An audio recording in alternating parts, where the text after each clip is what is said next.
খাগড়াছড়িত আইন শৃঙ্খলা রক্ষায় নিয়োজিত ২৪ আর্টিলারি ব্রিগেড গুইমারা রিজিয়নের উদ্যোগে ৫০০ শতাধিক অসহায় পাহাড়ি বাঙালিয়ালর মাঝে মানবিক সহায়তা হিসেবে খাদ্য সামগ্রী বিতরণ করছে সেনা সদস্য হলে। মার্চের ১৯ তারিখ বুধবার সকালে রিজিয়ন মাঠত মানবতার বাজারের মাধ্যমে খাদ্য সামগ্রী বিতরণ কার্যক্রমের উদ্বোধন করছে প্রধান অতিথি Guimara region commander brigadier general Mohammad Abul Kalam Shamsuddin Rana.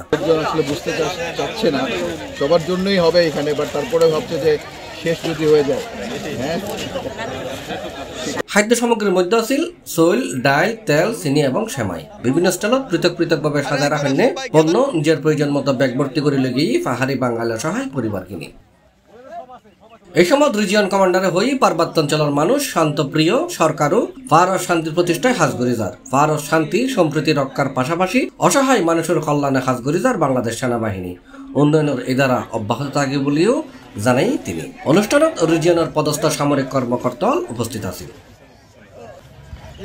C+ TV, Chittagong.